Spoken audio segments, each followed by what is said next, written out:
So let's lighten the mood and talk about your midlife crisis.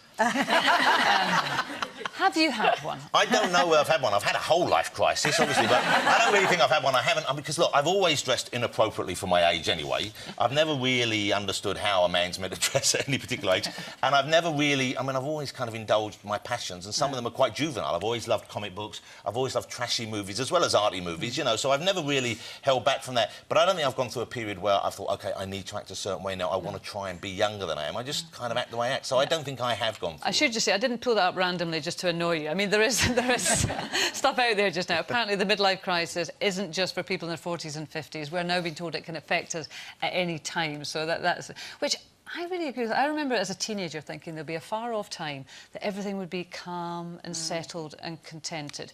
And then you hit your 20s, and then you hit your 30s, and then you hit your 40s. I'm not going any further than that. And it all brings up new crises. And it's like everything after 15 is a crisis. I don't think it's a crisis. I remember very clearly when I hit 50, I had a midlife shift, I think is a better... I wondered what you were going to say there. Spent 2 days having that shift. It was a very long shift. So much better afterwards. I had a shift because I remember... Can we think of another word? Can we just think of another word? Transition. No, I like that word. And there's an F in it. Yeah. I remember very vividly feeling, I felt that was part...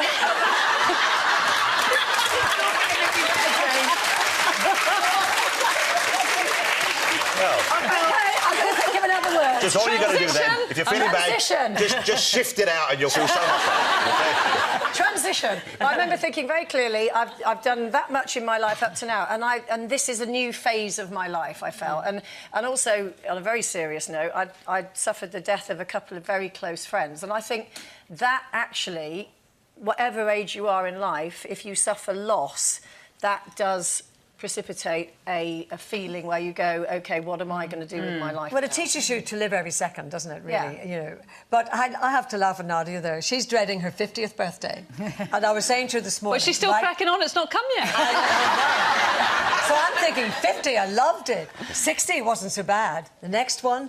Forget it, I ran away. I'm not actually dreading being 50, because I think this is the happiest time of my life. It's just, I fear death, and I think that was originally where midlife crisis came from, that you suddenly start to think about your own mortality. I mean, we spend hours talking about it, don't we? I know, we're very cheery, we are. We've got... At your age, you worry about your mortality. Oh, and even at 35, I know. You know what? You shouldn't worry about it. You can't, because the amount of time you're spending worrying about something which is inevitable, and it's part of the life experience, it's silly, you're wasting your time. You know, you should try. Are you really so sanguine about it? Yeah, you've just got to embrace the moments, enjoy those moments. You know, I'm very lucky, as I said, I've got my family around me. But you know, even years ago, I met a very interesting man, a director called David Lynch, who does very unusual films.